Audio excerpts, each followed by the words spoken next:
Hello and welcome, everybody. My name is Tatyana Kleyn, and I have the honor of serving as the principal investigator for the City University of New York Initiative on Immigration and Education, also known as CUNY-IIE.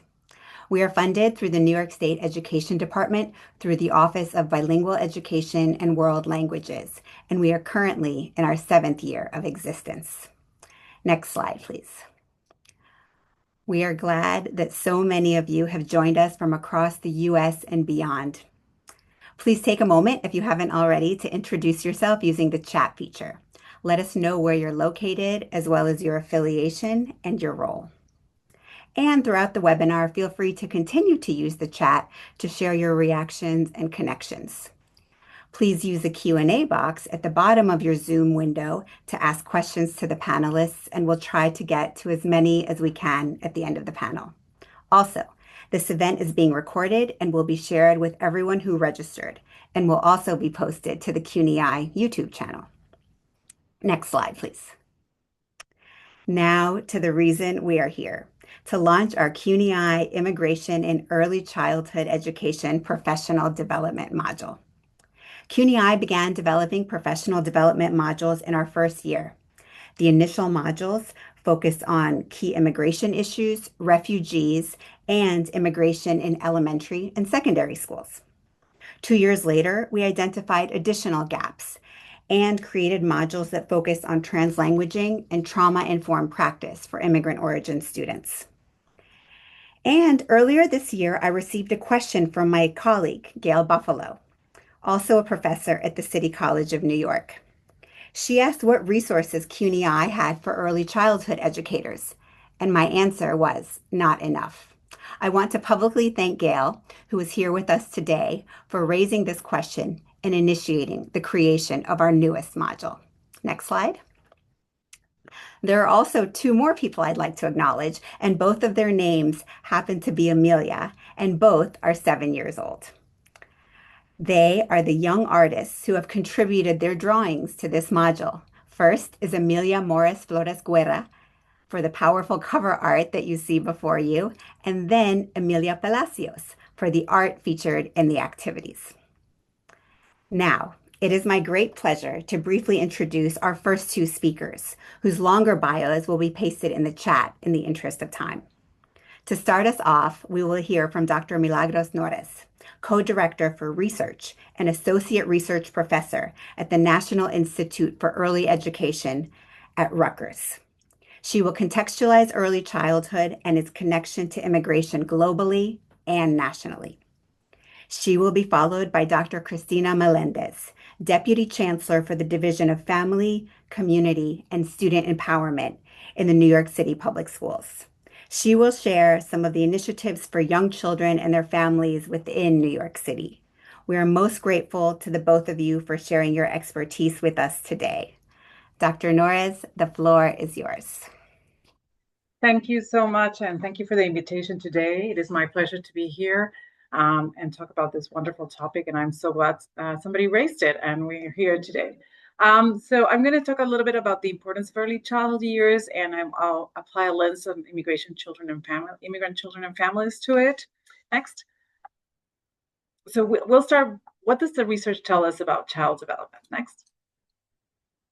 So we have a lot of advances in neuroscience, molecular biology, and genomics, and now all of this comes together with a really better understanding of how the experiences that child go through in the early years are integrated into their bodies and their brains. They're for better or for worse. If those experiences are negative, for the latter; if they're positive, for the better, right? So genes really provide the foundation, but the experiences in the early years influence how and which genes are expressed.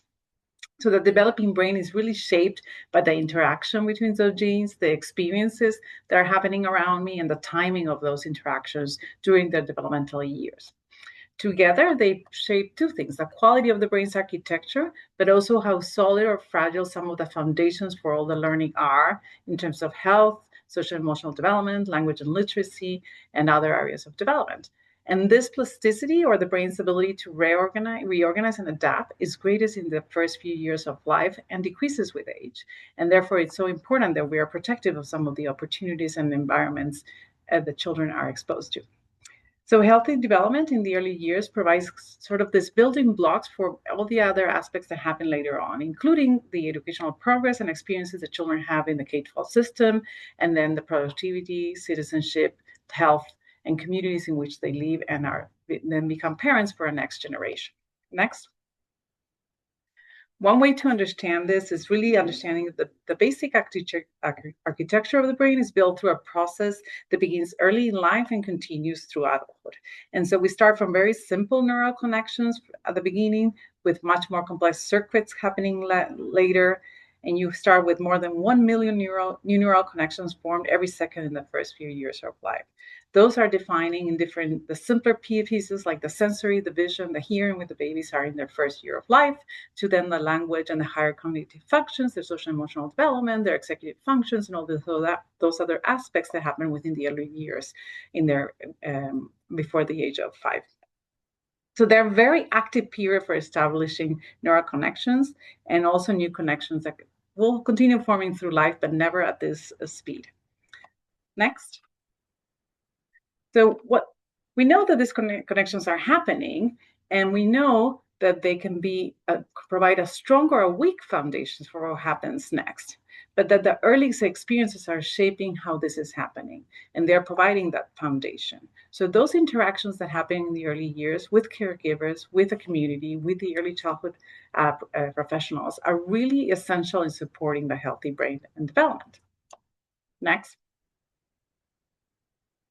And this period of significant growth is also a window of opportunity to mitigate environmental risks, promote protective factors, and establish solid trajectories of healthy development and behavior. And in the preschool years, for example, they are an opportunity to maintain and build on the gains made in the first 1,000 days. So both the 0 to 3 and the 3 to 5 have very important roles to play in terms of mitigating, protecting, and ensuring that children have access to very high quality opportunities across both in terms of their environment, in terms of the interactions they're having within the spaces that you all are, and the early childhood programs and policies. The other part that happens very early is the emotional development begins early in life. And so the ability to regulate your own children's own emotions and manage successful interactions are key for all those other performance aspects, as well as for mental health and social relationships. And these skills develop in really a complex interaction with the environment and the ongoing mental, physical, and social development. And the environment is a big word here. It means not only what is the spaces within their homes, but also the spaces in their communities and their neighborhoods. So we're going to look at that a little bit. But when caregivers are really unable or the context is really not able to provide responsive interactions, it can disrupt development and lead to challenges in learning, health, and behavior. And this can continue through a lifetime perspective. Next. So here's where we center a little bit with a child. You have the child at the center, and then you have the family immediately in the purple ring, and you have the community in the green area, and then you have the context in the blue. And so many influences and experiences from a child's developmental environment really interact with their genes to shape that brain architecture, right? And this goes from the family to our society, on all the spaces where children live, play, and learn. On an individual level, we have aspects as preterm birth, special needs, things that are going to increase the risks for child development, and they need to be assessed and addressed early. At the family level, poverty, inadequate nurturing care, nutritional inefficiencies or lack of access to nutritional foods, few opportunities for stimulation and learning, all those are important. And this can happen because of high stressors in the family or lack of opportunities or lack of wages or lack of adequate wages, access to health, access to mental health. All of those pieces can impact what is happening inside the home. At the community level, we have environmental hazards and toxins, even the quality of the water. Community crime or violence can also affect the environment in which this happens. Displacement, immigration crackdowns, armed conflict, and at the systemic level, poor, inaccessible, and low quality health systems or coverage, low quality and or low access systems. And the same here, come at the systemic level is where immigration rules and how much they change and how much they are enforced may matter. At the societal level, also you have other isms that are mattering, and as well as gender norms and any type of conflict. So all of these have both direct impacts on children's development, their biological systems, and indirect impacts via effects on caregivers and the relationships that children are having. Sorry, 1 second. I'm going to change to my presentation because something went off there. So I can be patient with me for a second. It should be showing up. Is it showing up?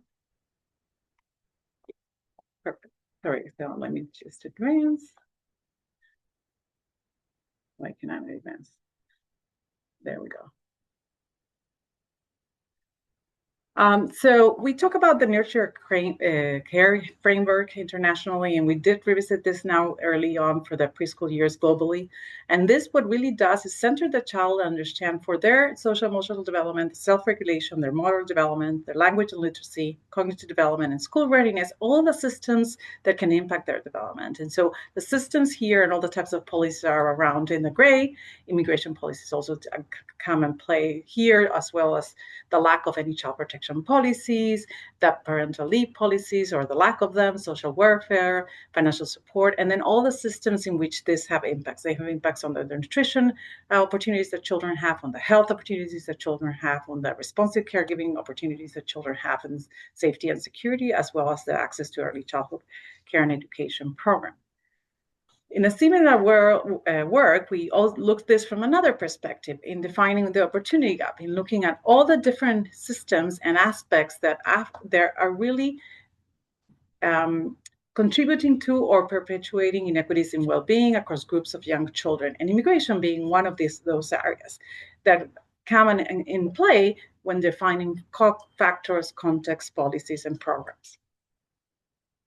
So just to kind of round us up, there have been many policies that have been developed that exclude children, and some of them create higher quality opportunities, but some of them create lower when they limit parents' employment, when they earnings, job stability, or family insecurity. Limited access to paid family leave creates an opportunity gap for young children, for example. That's one of the possible things, but they elevate stress, exposing children to financial uncertainty. Full-time employment does many times not cover the cost of basic needs, particularly if this is not supported by, this is something that affects our immigrant families. The same is true for precarious working conditions, so lack of access to healthcare, sick leave, and other basic benefits. This is the systems that I was saying that come into play. That we have looked at them from the opportunity gap, and since we've turned it around and said, what are the systems that are not working for families and children? And these are all the ones that come into play, and they come into play because historical reasons, they come into play because that's the way we build the policies, but in essence, we created systems and policies that create a lot of inequities in access to programs of quality for children, and also for the experiences that they have in these systems. And so here is what I was talking about. We have developed systems that really exclude people, and this remains practice even if the policies don't explicitly said so. But some of the policies nowadays are trying to go in that direction. Is it moving forward? Yes, it is. Okay, perfect. Thank you. And one of the things that we're saying is that limited access to some things like family paid leave, full-time employment, or being in conditions of precarious work conditions may be limiting access to health care, sick leave, and other basic benefits that are central for children's development, because all of these systems are determining their overall development, their brain development, their healthy development. And so some of the systems and experiences that children go through that are very true for children from historically marginalized communities and very true for children of immigrant families or mixed status is that there can be experiences in which there is exclusive use of English and instruction in the systems, even in the preschool systems, or the lack of strong supports for children with disabilities. Families from immigrant communities are more typically less likely to ask for referrals, to even go for, in addition to advocate for children's needs in different types of settings. There's issues around program quality, and they're more likely to be concentrated in lower quality programs they also are more likely to be concentrated in systems that lack supports for the workforce. So that's the reason, or training or professional development. Thank you. This is kind of the reason why you're all here. There's no other systems that is really building all this knowledge for the workforce and supported them in such ways. They also are realistically less likely to or be exposed to fragmented medical services, episodic and limited care, which also all defines the screening, the early supports that children need, particularly if they have any developmental delays, whether they're linguistically or developmentally or physically in any way. And they are more likely to have care that is not culturally or linguistically competent. And this is true from the screening of special education all the way to the different types of services they are. So in essence, that brain that is getting developed and that child that is being developed is sort of tainted by all of these experiences or lack of experiences and opportunities that are positive for the development. And they're not, that we're not able to effectively protect these experiences. And they define the foundation for future learning, behavior, and health. So one of the things I want to finish is to connect to what the model that brings us today is what are some of the bridges that are very important for children's development in the early years that can be built from the systems in which we're serving them. And so one of the things is to be aware of all the missed opportunities, to understand through community partnerships and referral networks processes, and with organizations, all those missed opportunities in terms of health, mental health, screening, and legal needs that families may have, and they're typically excluded in some way or form. And also an awareness of uneven access to early intervention and preschool special education for immigrant families. They tend to be, in general, Latina or second dual language learner families and families from immigrant communities are less likely and underrepresented in special education. Not because they have different special education needs, but because we're less likely to be able to create the systems, create the referrals, or have them to be able to flag the need and then support them effectively. Also partnering with families in designing options to support families who may find themselves with higher rates of attendance issues.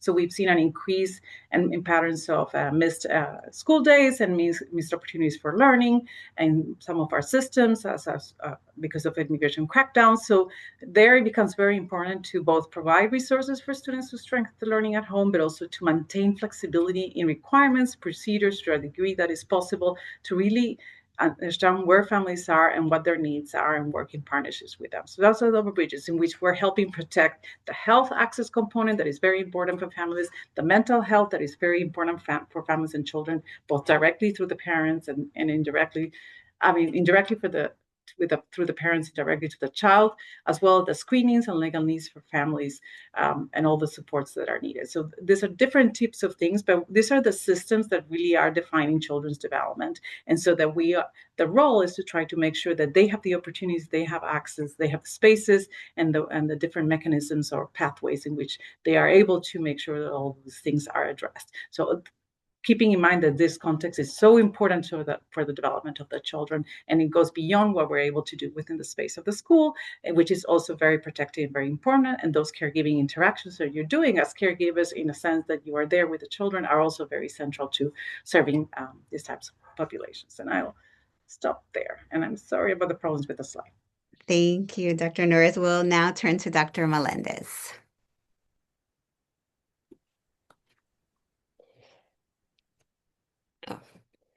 I love my team. They put this together and put my picture there again, just in case you didn't see it on the flyer. Funny. But good evening, everyone, and thank you for being here. It is incredible, and I'm excited to be part of this conversation here today. Dr. Norris, I really appreciate the context you set for us, because I'm going to speak more on the practical work that we do at New York City Public Schools. Our division really focuses on the family, community, and student empowerment pieces, and maybe operationalizing and trying to mitigate some of the partnerships and communal work that needs to happen so that all of our students thrive, particularly in this conversation, our early childhood. So our division does not house the early childhood education space. Obviously, that's their own division, and they're incredible at doing exactly what you're saying, which is trying to create opportunities to mitigate the risks that you so eloquently expressed earlier around child early childhood development, right? And so they spend a lot of time really thinking intentionally, whereas we work to really build the community around them, to really support and ensure that all of our families have everything they need to be successful. And so in our division, we have the Office of Family and Community Empowerment. We also have the Office of Language Access, and then we have a bunch of offices in the community space, but one that's very important and pertinent to this conversation is our Office of Students in Temporary Housing, as well as our attendance office, because you alluded to some of the concerns with getting to school for our early childhood students. That is something that's real for us as well, and we really try our best to support. So next slide. So just quickly to set the context for who we are in New York City Public Schools, and I'm just gonna go straight to the far right on the screen where it's citywide. Citywide, our demographics are 42.3% of our students identify as being Hispanic or Latino. And then we are followed by 19.3% of our students identifying as Black, 18.7% of our students identify as Asian or Pacific Islander, and then 16% of our students identifying as white. And then there's these other much smaller numbers of our Native American students or multiracial students. But just to set the context of like just how many of the 800 plus thousand students that we have in our school system, this is sort of demographically where we fall. And while we do not ask our students and families as they enroll, for the most part, for their immigration status, you can imagine that there are a lot of students that identify as not being American citizens per se, or being born in the United States. Next slide. And so for the context of this conversation, what do we do for our immigrant students that we don't intentionally ask who they are, or to check a box? But we do think about our students, our immigrant students, or our students in temporary housing, more so in that category, because they are the students that we just welcomed 100,000 of them over this administration this last couple of years. And so we hyper focus on those things. And so many of you may be familiar with something called our Project Open Arms, or Brazos Abiertos, which really was created by our chancellor before she was chancellor, to really establish a system and an approach with a lot of support for our recently arrived students. And that space and that very small but mighty team is really in charge of making sure to coordinate both the internal offices in the New York City public school systems and the external coordination of all the other offices across the city that that are needed to support and work in partnership with us so that we can ensure the best supports for all of our students, particularly our immigrant or students in temporary housing. They also spend a lot of time really building community connections, so that they can provide legal opportunities, or supports if and when needed. And they host many resource fairs where families can get the resources, information, and also materials or goods that they may need in the moment. Our students in temporary housing team really is 100 coordinators across our shelters. But then there's also coordinators in our schools with high number of students that fall in this category of students in temporary housing. And their sole job is to make sure that they coordinate with housing, with enrollment, with our division of early childhood, with health and hospitals, and really make sure that all of the families have the actual contact to folks so that they can get what they need and they can be ready to attend our schools, because they will always cite that some of the risk factors for them not being able to attend school are the housing insecurity, of course, the frequent moves that have been happening in New York City from one space to another, the unfamiliarity around how our system works and the programs that we offer. And then, some language barriers that are real. And so that's where our Office of Language Access comes in as well, where we offer any and everything around interpretation and translation so that at our schools and to our families, so that we can make sure that all of our families have access to be able to engage and participate in our schools. And then our Division of Early Childhood also offers very intensive outreach programming where they spend a lot of time with some outreach teams going out into the community, reaching out and making sure that folks out in our community really know what seats are available, where they are available, and how they can sign up and enroll their children in early childhood programs. Next slide.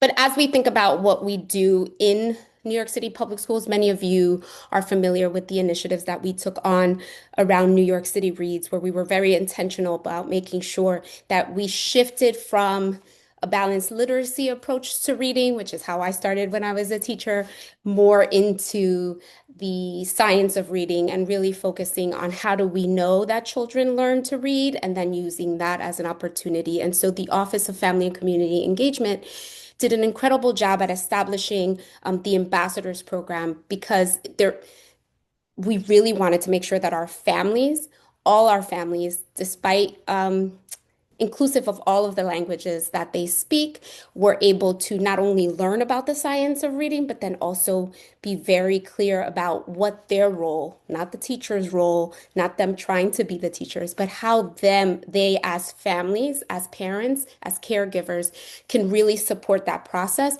in the birth to 12th space. And so we've engaged many families, over 4,000 families at this point, across all of our languages to really help them in understanding that and seeing a role. And 57% of our families continue to report that this program and the knowledge that they acquired here has really made a difference in their home life, particularly around the homework and reading and learning and supporting their children, right? Next slide. Something else we did with these big book parties where we were very clear that it was important to bring the resources into the communities. And so we hosted borough-wide events, and we continue to do these kinds of events. And we were able to give out 10,000 books in all languages that we support. And so families were able to get culturally relevant books that they can continue to work with and use in their schools, in their homes, sorry. Next slide. We also know that we can't do this work by ourselves, and communities are essential partners to the work of really educating our children. And so we established about 19 hubs and counting across 3 boroughs, Manhattan, Bronx, and Brooklyn. And these hubs were really identified by our families who said, we really use or support these businesses, and we see an opportunity here for us to not only frequent the business, but also to do some reading and activities while in the community. And the community partners were very much committed to this kind of work, and we were grateful for it. And so we continue to grow these as they come. Next. We also created a little readers program where it was an English and Spanish program. We had authors and communities sort of come together for ages 6 to 12 where they were reading books. We had about 1,000 families come through here and obtain books, but also learn some strategies on how to be connected with their children, because we know that the connection is the precursor for all learning. And so that was really essential to this. It is essential to the work of learning and supporting literacy. Next slide. And then our Bridge to Lead program it's really a program that is focused on our newest New Yorkers who are trying to figure out how the new system works and how this system works and how do they do things like time management and goal setting and career support. And so many of our families were able to participate in this in these conversations. They were very small cohorts, but very mighty, and they were able to understand how it works, what their workers' rights were. They got some ESL coaching and support so that they can continue to do the work of being part and integrated into our communities. And as Nora said before, if Milagro said before, if you feel part of something and you're stable as a family, then your children feel more secure and safe to be able to engage and participate in our schools and make progress. And so we know that, and we piloted these programs. Next. Our current most important program right now that we are very much growing is our Family Connectors program. And this program is an incredible opportunity where our chancellor said, you know, we need to continue to build our communities and their power and strength. And so our Family Connectors program does just that. We really support our families in just coming on a Zoom virtually, learning about all of the things that all of the agencies across New York City offer and the supports that they offer our families. And then they're able to take that information, not only support themselves, but also support the communities that they represent or are in service of. So many of our parent leaders participate in this, but also many of our families who are just interested in being trusted messengers in their communities to continue to support. And in the immigrant space, we have experienced a lot of fear, rightfully so, from families not feeling comfortable participating in or asking for the things they need. And so it's very helpful to have families that understand what the different opportunities are and be able to be the advocates and the supports for our immigrant families who don't feel as safe to do that for themselves and their families. And I think that should be it. Yes. Thank you. Great. Thank you, Drs. Nores and Melendez. Thank you for sharing with us the theory and the practice and what it looks like.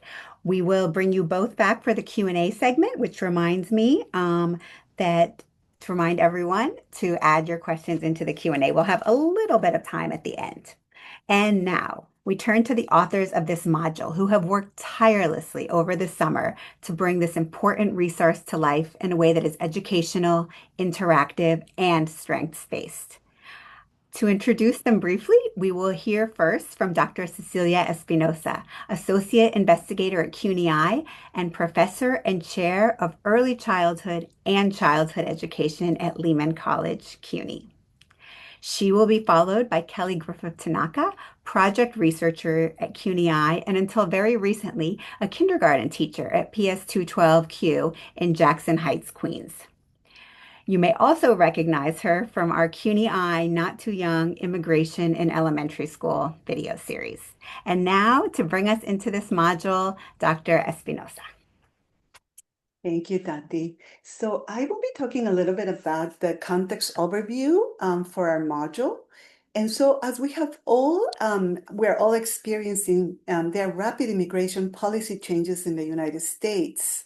And so given what's happening, families are feeling food insecurity, access to health issues, and clearly all aspects of their well-being is impacted by these policies. So we want to, as we were thinking about developing the module, we thought how important it is that in early childhood sites, we attend with deep care to the well-being of young immigrant children, and we ensure that the children and their families find that the space offers a sense where they can, a space that gives them a sense of safety and trust. We can go to the next one, Cal. And so we start with the United Nations Convention of the Rights of the Child. It was adopted in 1989, and it's the most widely used human rights treaty used in the world. It has really transformed the lives of children. The US and Sudan signed the convention, but are the only countries that have not ratified it. Still, the rights of the child say, among many other aspects, I'll highlight some of them, all children have rights, no matter who they are or where they come from. The best interest of the child needs to guide all decisions. Children have a right, as the previous speakers spoke about, to healthcare, to clean water, to healthy food, and to an environment that is clean, safe to live in. And also, for us educators, every child has a right to an education. We could go to the next. So just to give you a little bit of context within the United States, New York State and New York City, 1 in 4 children live with at least one immigrant origin parent in the United States. 7% of US-born children in the US have an undocumented parent. This is a high percentage. In New York State, 1 in 3 children have at least one immigrant parent. Approximately 300,000, 24,400 children live in households with at least one undocumented family member. In New York City, 3 million immigrants, or 40% of the city's population, come from an immigrant background.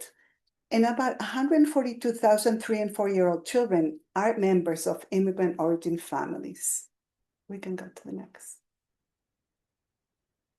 So these rapid and shifting immigration policies cause stress, anxiety, and trauma.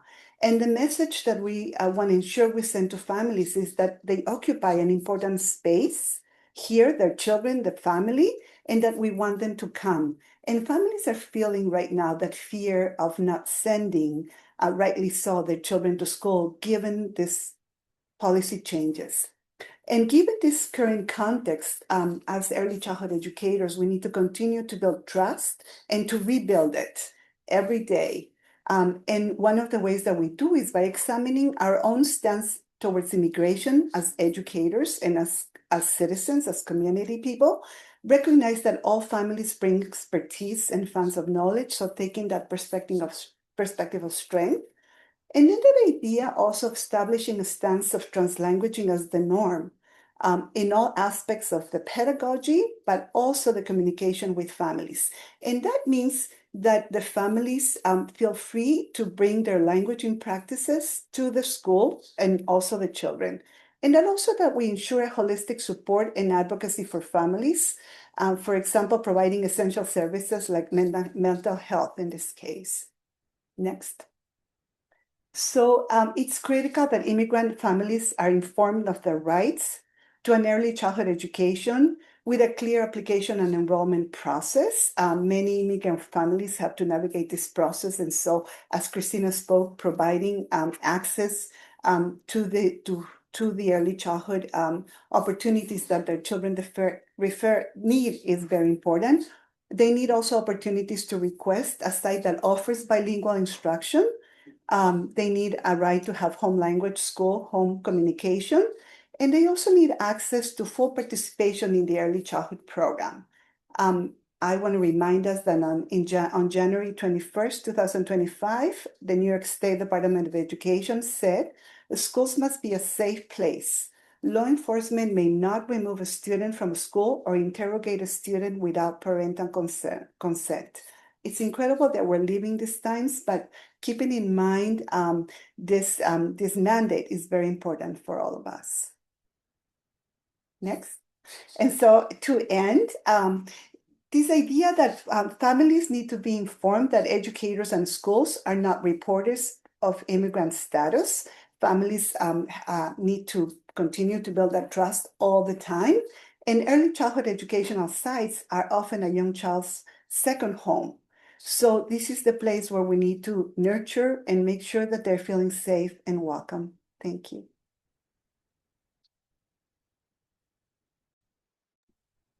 Thank you, Cecilia, and thank you to all of our previous speakers. And I also just want to thank everyone for being here with us today to celebrate the launch of this professional development module, for being in community and for taking the time out of your busy schedules to join us today.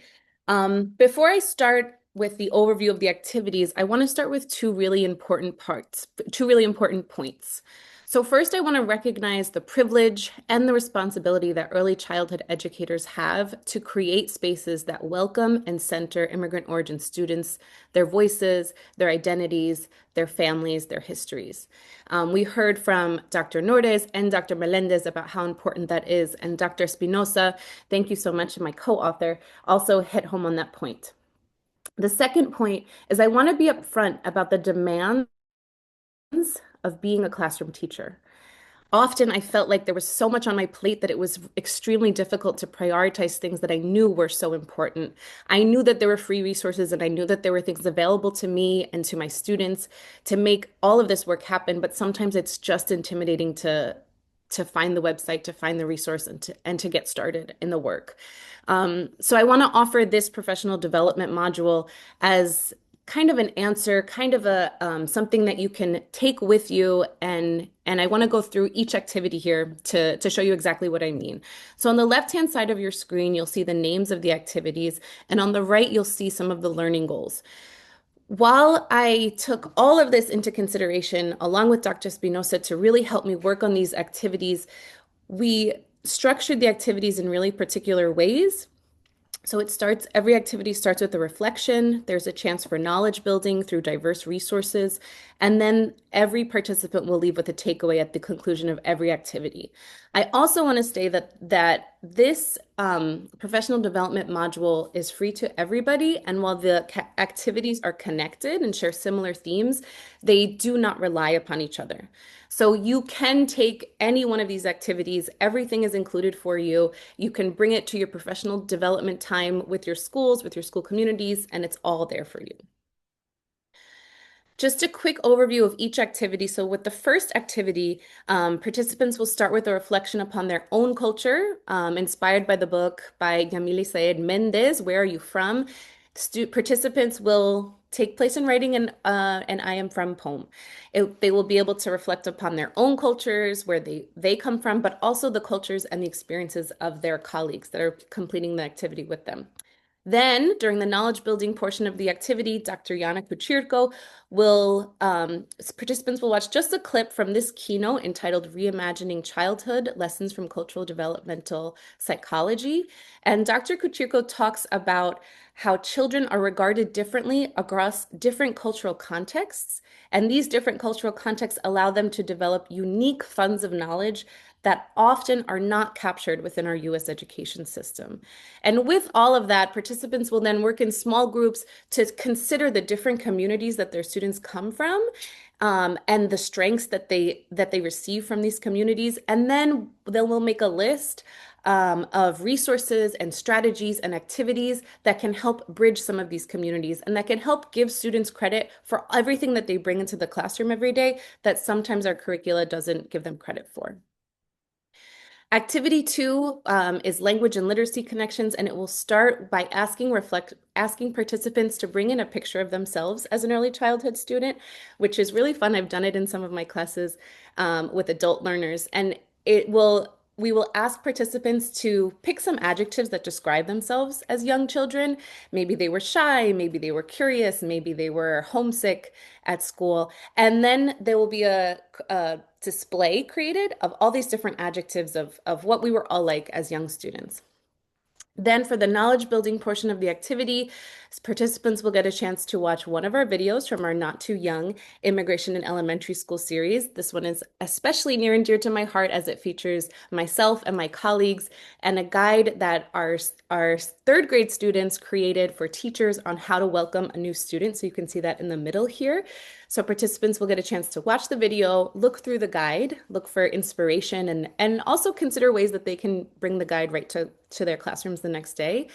And then on the right here, we have our pre-K to 12 immigration literature guide that participants will look through with a careful lens and where they will be able to decide which of these books this guide includes 100 different books for all different levels that all feature immigrant characters. So they'll be able to go through and instead of writing up a traditional lesson plan, what they will take with them is what I like to call a thought outline. So participants will create a short voice memo or a short video. There is a model video prepared for you also where they can just kind of think through some of the activities they might use for this around some of this literature with their students. What are some of the things they might want to bring to their attention? Again, so you are leaving the activity with something to bring to your classrooms and your school communities. Finally, for activity 3, participants will hear the story of PS 340 in the Bronx. Again, another video from our Not Too Young video series. They completed a school-wide project two school-wide projects. One was a really successful community fair, and one was a school-wide project that they called My Story, Our Story. It was inspired by a project created by the Tenement Museum here in New York City. And over 150 artifacts were gathered from students all across the school, and it really told the story of their students. The students and the staffs displayed the artifacts in school, so that will be the reflection activity for this activity. Participants will bring in a cultural artifact that's important to them.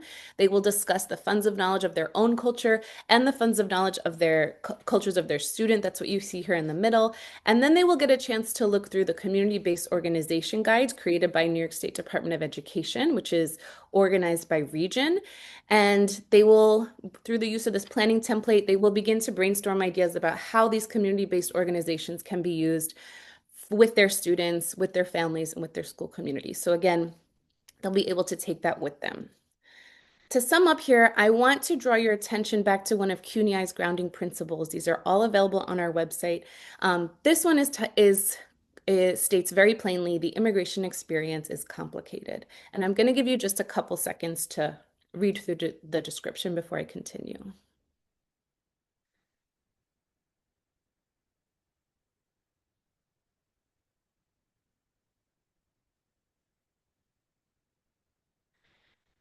So when I told people that I was a kindergarten teacher or a first grade teacher, often the first comment that I got was, "Aw, how cute." And that is true. My students year after year were more precious than they had than I could have described to you today. But our students do not exist in a vacuum. They are not free from the complication that is related to the immigrant experiences of themselves or of their families. My teaching philosophy is that we need to center our youngest students. We need to center their identities, their voices, and we need to uplift them in every way that we can. Because, quite frankly, our students deserve that. Our students need that. And we heard from Dr. Nores and Dr. Melendez just how important that is. So my hope for any educator that has the chance to take a look through the activities, whether it's one of them, all three of them, or just a portion of one of them, is that you take the time to center your immigrant origin students, your youngest immigrant origin students, because it's our responsibility and it's our privilege. So thank you, everybody. I'm going to pass it over to Tatyana. Thank you so much, Kelly, and thank you, Cecilia, for showing us the heart that both of you put into this module and the care. And I am thrilled to announce that the module is officially launched and on the website, and please, please dig in. And as we turn to the questions, we thought it would be fun for you to see all of our panelists in their early childhood years as a way to remind you of the activity that Kel discussed, where we ask participants or we ask educators to bring in their photographs to reflect on their young childhoods and the connections and disconnections that they have with their own students. So I guess now we can stop screen sharing and bring them all grown up. Look how time flies. And we have a few minutes for questions. I only see one question in the Q&A so far, so feel free to add your question. I will address it. While we will not be sharing the presentation slides, the whole webinar will be posted and shared, so you can access the slides through the webinar. And I will go ahead and ask one of the questions that was submitted during the registration process. And whoever wants to answer, feel free to chime in. So the question was, how can schools support the emotional needs that accompany young immigrant students? And I think that's especially relevant in the times that we're living right now and where things may be turning in New York City, especially moving forward.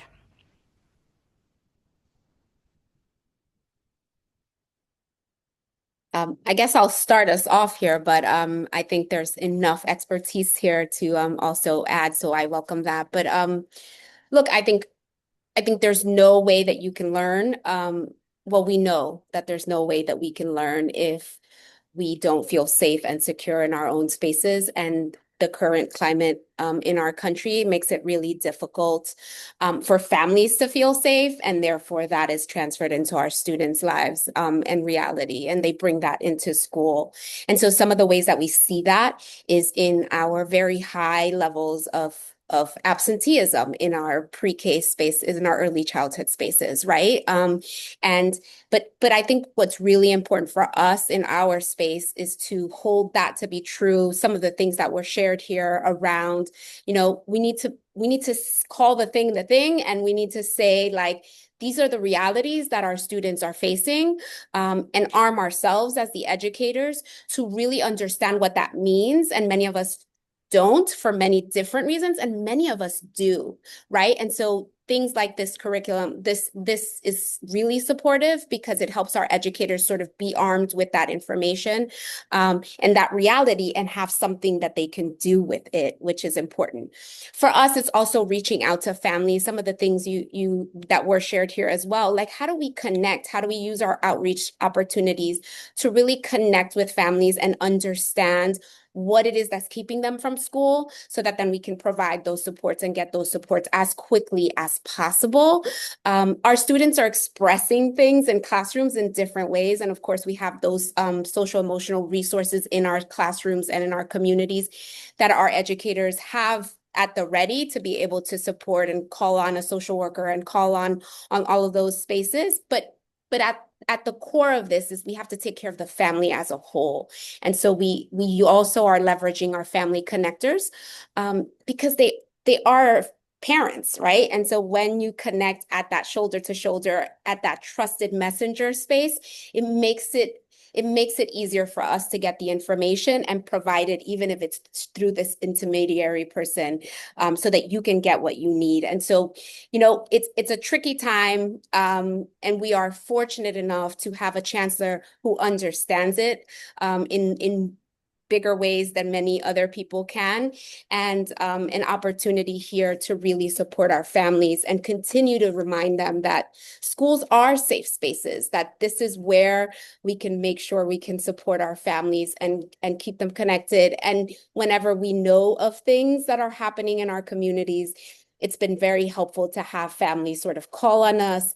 Our principals and school leaders and after school programs are all very clear about what the protocols are and what to do when we are aware of some activities close by. And that's the power of community, right? When we build these trusted communities are quick to alert us about what's going on, and we can activate really quickly, and we know exactly what to do to keep our families safe and supported. And so when you provide those supports and continue to show up in those ways consistently, what families do is then feel better about where their children are and where they're taking them, and more committed to doing that. And then our children feel better in our schools. And so I think we spend a lot of time in those spaces and creating that strength. But I spoke long. I'm just No, gonna, no, thank you for yeah. framing it, because that is real, and that's what's happening, and those are the things we need to be aware of. I think we have time for one more Oh, question okay. from Hannah Stephen, who asks, what are developmentally appropriate ways to help young learners share their cultural or family experiences without putting them in an uncomfortable spotlight? I can So, speak to that. go ahead, Go Kelly. ahead, Miss Dr. Espinosa. Do you want to? No, go ahead, Kelly. Okay. So thank you for the question, Hannah. I think one thing that's really special about our youngest students is they are little sponges and they absorb everything around them, right? They are and they love to share. If anybody's ever been in an early childhood classroom, they know that that students are so excited to share about everything. So I think it's just about kind of leveraging their natural curiosity for learning, for sharing, their joy for life, really, that happens so naturally for lots of our youngest students, and just leveraging those spaces. I think literature is a really great way to start conversations and spark innovation. I think connecting with community-based organizations, also field trips, walking trips in New York City is a great way to spark inspiration around those things. But yeah, I think involving families and trusting that students want to share, and creating the spaces for them to feel comfortable enough to do so. And I would add the arts, dramatizations, painting, in conversations about what's happening in the classroom. So if a new kid comes, how it is that we welcome somebody, because I think if they develop those values, then they can enact those values outside or inside the school too. So how do teachers create that community, and how do they engage the children in those conversations? Yeah.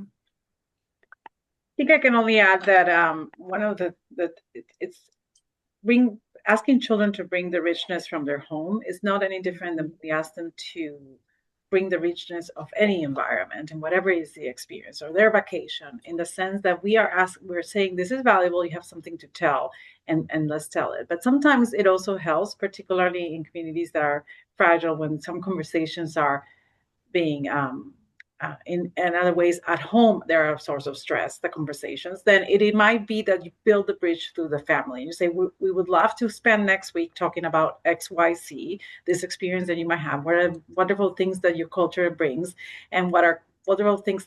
And I always say it's very frustrating for me when a school makes a international day where you just bring food, but then the rest of the year we don't do anything, right? And so it is a source of, this is the story, we're going to be doing a unit on food. We're going to, in early childhood, you have very experiences, because the units are really based on everyday experiences and whatever children are doing at home.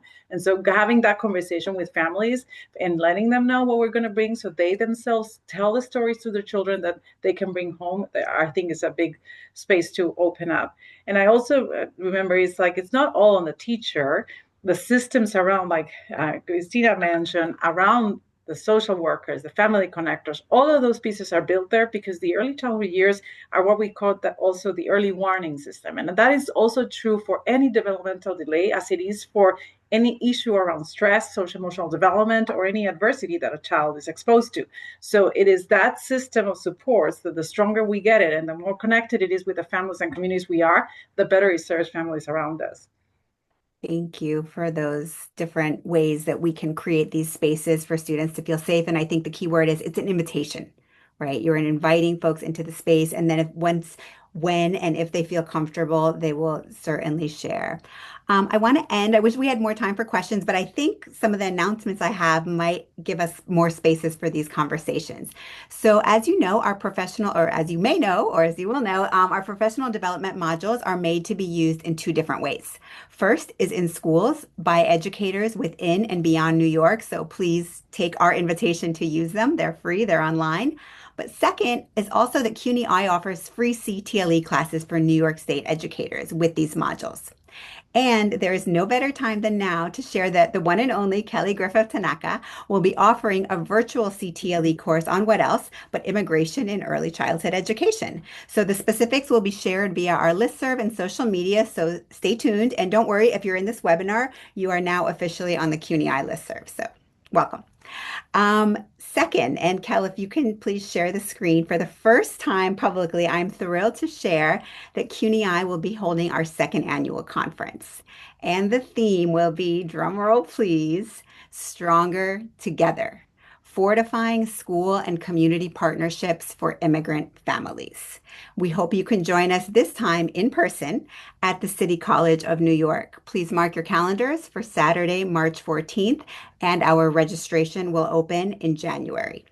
Next slide, please. Also be sure to follow us for more information about these events and many others on social media and our website, where you will also find a Know Your Rights FAQ that can be translated into different languages. Finally, I would like to offer a huge thanks to Daniela Alulema, Maria Jimena Diaz, Leslie Jimenez, and Janheli Bautista for all their behind-the-scenes work to make this launch so seamless. I'd like to thank our amazing panelists who have given us a wealth of information in just 1 hour. And moving forward, we hope you will download this module and use it as a tool to learn, to act, and to advocate. Thank you, everybody.